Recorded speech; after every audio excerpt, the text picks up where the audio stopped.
Hey everyone, how's it going? Truman here. I've been away for a while, around 2 weeks I believe, and this is because I've been absolutely swamped with work. Now if you don't see me for a long period of time, it's because I'm working. I'm very serious about doing my job. And this is because for me, YouTube is a hobby. I make videos when I want to make them, and I make them about the things I want to talk about. So over the course of these 2 weeks, a lot has happened. Maybe not a lot, maybe I'm being a little bit hyperbolic here. But for sure, one of the things that caught my attention outside the Daman Mills thing from Funimation, like why could that not have happened 3 days ago? Like 3 days prior to me posting my video on Funimation. That way I could have included it in there. People need to know that Daman Mills is a scumbag, and you need to keep reminding him that he's a scumbag. Don't let it die out. Funimation wants people to forget about the accusations held against him. Like, I didn't have time to make a video on it.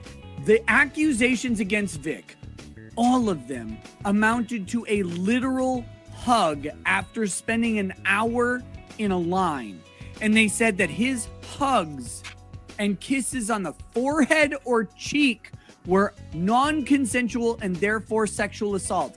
Daman Mills was touching a 15-year-old's penis without consent. It was never once about a victim. It was never about sexual assault. God damn, it's crazy.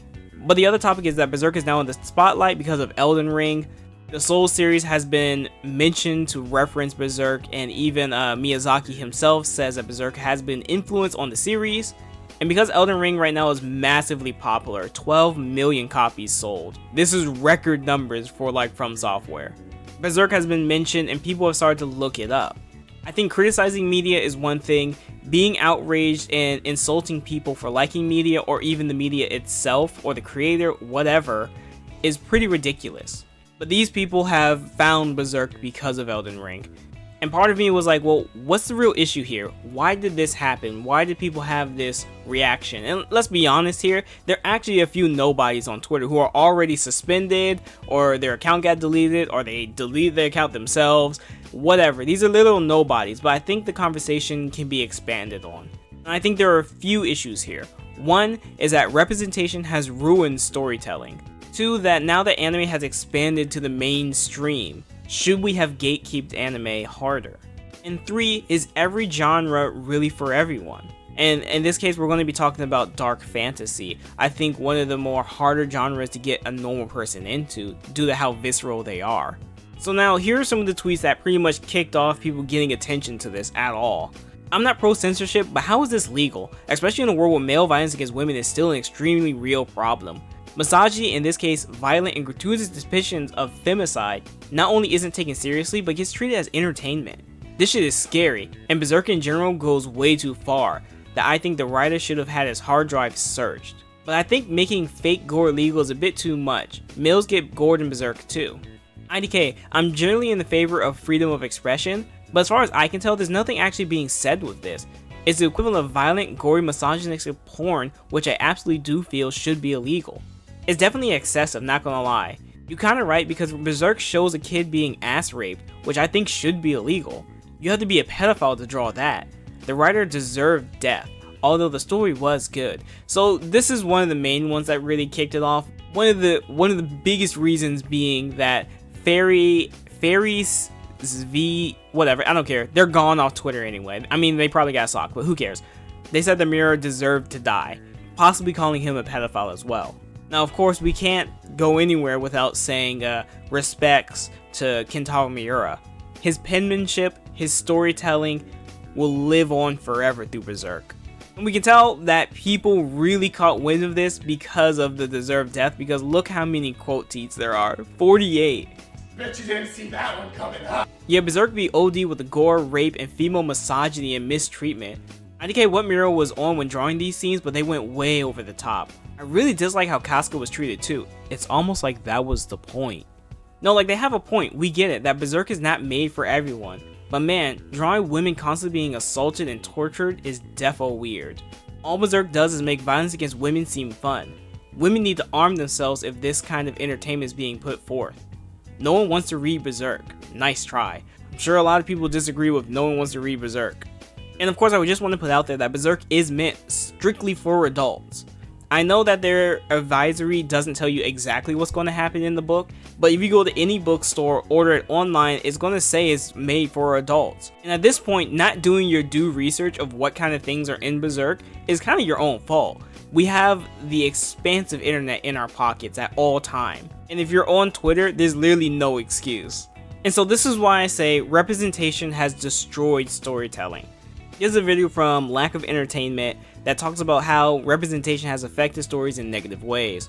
Representation is as important relatability is. Relatability brings us together as humans. It transcends race, it transcends gender, it transcends everything. If you're a human being, you can relate to a character. So in the case of representation, a character is not a character. It represents an entire race. It represents an entire gender. When you have that character, any negative trait that the character has speaks on behalf of the writer. So what it means is that your character cannot have any negative traits, because the moment it has a negative trait, it's a stereotype and the writer is a racist. Why? Because the character represents an entire group of people, a demographic. And this is why you end up with a lot of characters that are Mary Sue's, that are absolutely perfect. They have almost no flaws.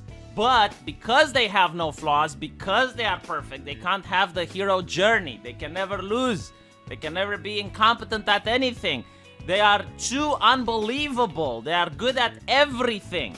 And because of that, they lack humanity, because human beings have negative traits. Any person that we know has flaws, negative aspects, as well as positive. Human beings are complex. Unfortunately, if you think about representation, you cannot write characters that are relatable. You cannot write characters that are human. And this is why the audience tunes out.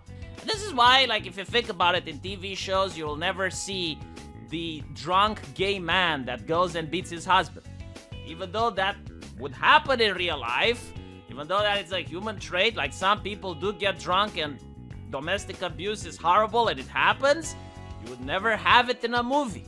Why? Because representation. You know, we have to have a clear divide between fiction and reality. And this is where we're going with this weird push towards representation, where we have to show certain groups of people in a good light. We'll get to the point where all stories will be watered down. And so while I was gone for those 2 weeks, I wanted to kind of think of, well, what's happening here? Why is the divorce of fiction and reality not happening? I'm sure this has been an issue for decades at this point, but it seems to be only a bigger issue that people want to censor fiction. And so I found this post on Reddit on our fan fiction, don't mind it, but I believe this post to be relevant to the situation at hand. Hello everyone, I've been stewing over this for a while. Not one thing has led me to writing and posting this, but I'm not going to sit here and lie. The recent mess of insert ship type here should be banned, and this topic is awful, or think of the little children type posts definitely have something to do with it. Now I don't know what's happening in this community, obviously they'll allude to it. We're just going to read some excerpts of this. I'm not gonna lie, I'm very one-sided on the issue of fiction and censorship. With appropriate warnings given ahead of time, I firmly believe that fiction should not be censored no matter the content, no matter the presentation. Can we judge fiction? Of course, we have that right. What we don't have the right to do is bully or harass the authors, but we can absolutely voice our thoughts about the content presented. Here's the thing though, if we are to judge said content, we should be doing so with actual research and not our feelings. Your feelings are valid. That does not mean they are factual. Our feelings can be irrational, absurd, and completely without basis. That's why whether or not we are a good person should never define our feelings and thoughts, but rather our actions. I've seen a lot, and I mean a lot, of bullshit being posted recently to criticize one thing or another. Now, this post itself was talking about rape and non-consensual sex in fiction, which happens in Berserk. We're going to backtrack for a moment to the 1980s and then in the early 2000s. Back when Dungeons & Dragons was gaining popularity, rumors spread that teenagers were worshipping and summoning demons. When Harry Potter was published, Christian parents attempted to have it banned because their children would start practicing witchcraft. This is absolutely absurd. And to be frank, those parents frightened me. Their patent inability to separate reality from fiction is genuinely terrifying to me. This is because fiction does not equal reality. Now here's a rub. Name literally anything. Anything. I don't care how horrible it is in the real world. If it's fictional, then it's fictional. It's not real. Now, this isn't to say fictional things can't have real world repercussions, but that is on the people who act on it, or choose to use it as a justification, not on the works of fiction's very existence. This person lists like women with the nature of rape fantasy. Okay, that's about all I have to say. In conclusion, fiction and fantasy has no bearing on what people want to happen in reality, or their real world views. Although I limited myself to a singular example of rape and non-con, this can be applied to literally any fictional thing, any of them.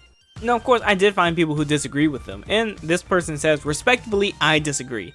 Media has an immense influence on people and what they think. And this is true, but I feel like the general issue is that people allow media to influence them too much. I myself am anti-escapism. I do not agree with the idea of escapism. I do not agree with escaping to a media or escaping to a video game to get away from your real life. You have to live your life and not use media as a crutch to make you feel better.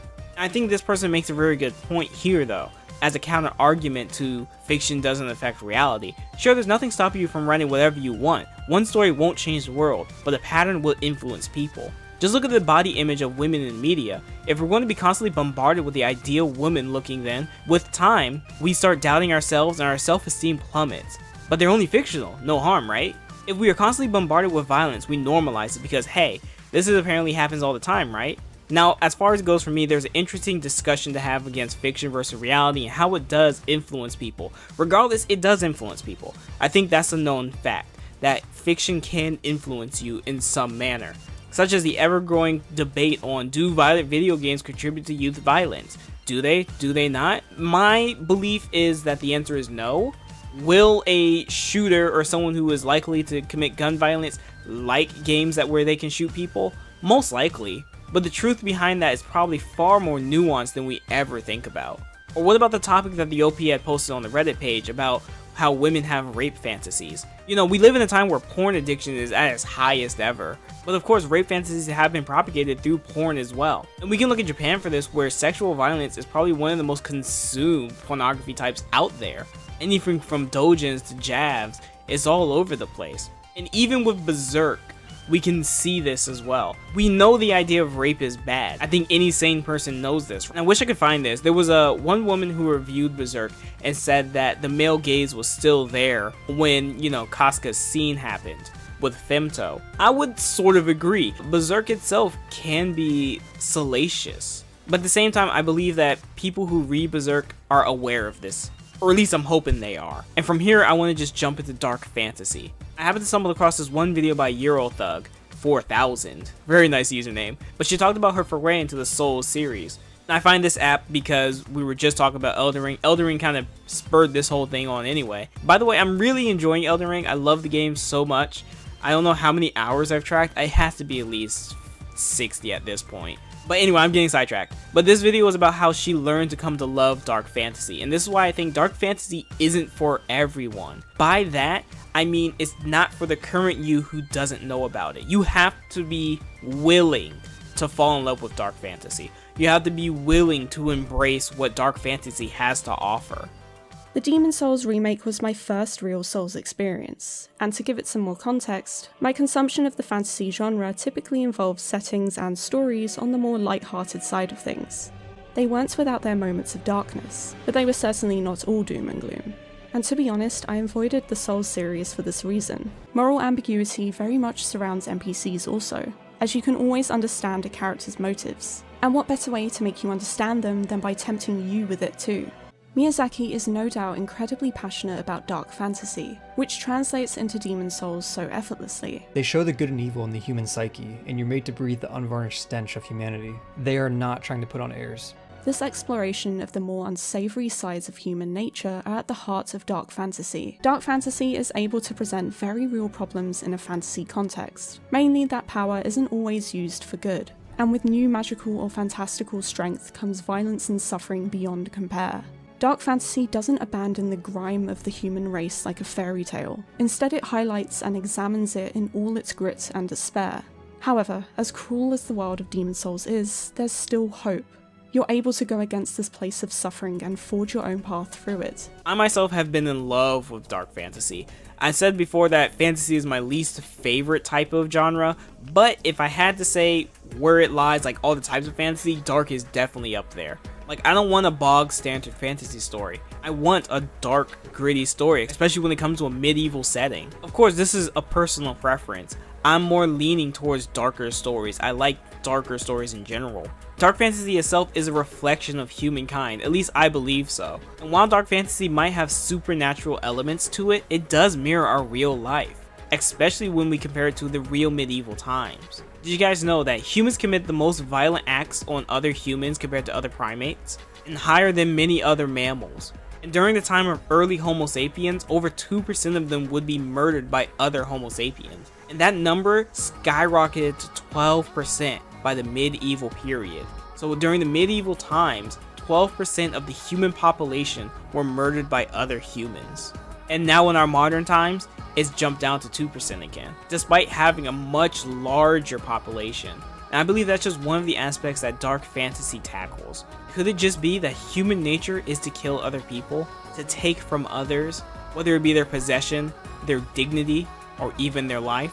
Over the course of my time off from YouTube, I was doing research for my comic that I'm going to draw very soon, a dark fantasy story. I wanted to tackle fantasy because, one, I'm bad at writing it, so I thought I needed to challenge myself. I strictly almost always write a shonen set in modern or a sci-fi time. And I thought to myself, fantasy is something I should probably tackle. And what better fantasy than dark fantasy? As I normally write really campy shonen stories, I wanted to take something that didn't have a silver lining.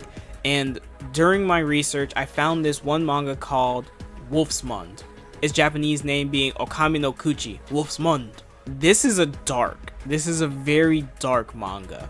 It's completed too, it's got 36 chapters to it. I think it's okay. By the halfway point it kind of falls off. It's very dark. And I'll just go through like a very abridged version of the first chapter. I would say if you're into dark stories, maybe give it a look. So the story is set in the early 14th century with the Alpine region. I believe it's based off some historical facts, maybe loosely at best. But the people of the native land are being oppressed by the Austrians. They're fighting for their land and they're fighting for their freedom.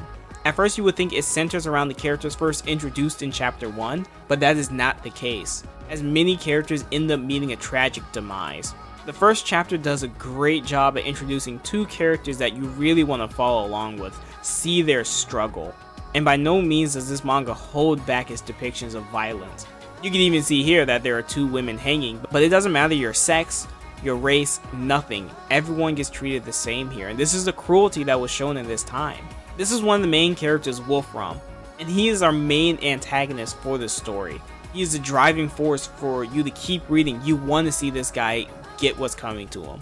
And you know, the thing I love about dark fantasy is that it doesn't hold back when it comes to your disbelief. I myself believe that these two characters I was introduced to, that I'm warming up to, would survive. That somewhere along the line they would get someone to come out of nowhere and help them and save the day. But that's not the case. And even here we can see that our female character is topless in this scene, and there's a lot of topless women, and that's why I say it's very salacious. When you have series like this, normally it feels like seeing the breast of a woman is supposed to get some sort of reaction. For the characters, they're most likely trying to shame her, but these sort of depictions should be okay to show in any semblance of media. At least I believe so. It's up to the individual who consumes this media to differentiate between this and reality. Now, if I could just talk a little bit more about Wolfsmund. I mean, the first chapter is a doozy, but I'm not going to spoil the rest. I'm just going to spoil the first chapter for you. Because I believe that she was going to make it out, this princess character we have. Like, they're setting her up for execution, and I'm just thinking maybe an army's going to come out of nowhere. Maybe she'll dodge, or she'll be able to run away. And that was not the case. And this is why I like dark fantasy, because it allows for very bold storytelling, but also at the expense of hurting the characters to the highest degree. And those who have sensibilities that are really weak, that can't handle this sort of violence, this sort of treatment towards his characters, will never come to understand it. But I think that's the issue, is that the people don't come to understand that this is dark fantasy. It's something that doesn't hold back. Can it be gratuitous? I think the answer is an obvious yes. And so then my final point is, should we have been gatekeeping anime? I say no. I don't think we should gatekeep any semblance of media. I think it's for everyone, but there's a certain amount of maturity you have to have before you consume some types of media. Whether it be violent, whether it be sexual, whatever the case may be. But then we get to the idea of, well, how do we govern what people watch? How do we govern what people should be doing? And that's a sticky situation. You know, anime is not this small little subsection of media anymore. It's a massive industry now. And while I've mentioned it before, I'm not a person who seeks community. I can understand that having a bunch of new people jump into this group where you felt normal and you felt like I'm having fun, and then the next second they're turning around and calling you all types of names until the point where you're kicked out of your own community that you helped grow. Can I play? Sure. This game is too difficult. Can we change it? No. It's been this way for years. Why are you excluding me? You are not being inclusive. Let's play a game with simpler rules, which everyone can enjoy. I don't wanna. Then you don't have to join us. So once again, I feel like I've hit a standstill. My stance is that people should divorce the two, fiction from reality, and that it's up to the individual to do so, not the creator. And I also believe that we're going down a slippery slope, this idea that representation or just seeing a woman or anything, like it could be a black person, Asian person, whatever, in media, and if something bad happens to them, that we have to attribute it to the growth of a certain violence or mistreatment of a certain group of people. By far, that's my biggest issue with the whole people got mad about Berserk. We should not blame fiction for the mistreatment of others in real life. I'm sorry this video was kind of jumbled. It's also very long. At least the raw recording of this is an hour long. So hopefully I can cut it down to 30 minutes or less. And I'll definitely see you guys next time. Most likely for Arcane or something. I finished the whole series. I just have to put the videos together now. And then there's a few more videos I really want to do. I know this one probably will come out in, I'm going to say April, maybe the end of April. It's a Ruby video. And then I have a video I want to upload, hopefully, before my birthday, which is March 31st. So say happy birthday to me by then. I think that's about it. I'll see you guys next time. Oh, also before I forget, I'll have news about my comic, which will be coming out, I don't know when actually. If you have any talent of drawing or using Clip Studio Paint or voice acting, please reach out to me on Twitter via Starline Arts or my personal Twitter at Truman. I think it's at Blue Riser. Reach out to either one of those. They should be linked in the description. If you have any skill with Clip Studio Paint, voice acting, or even animation, I'll be glad to talk to you. If you're really good at it, we can talk more behind the scenes. Otherwise, I'll see you guys next time. Peace out.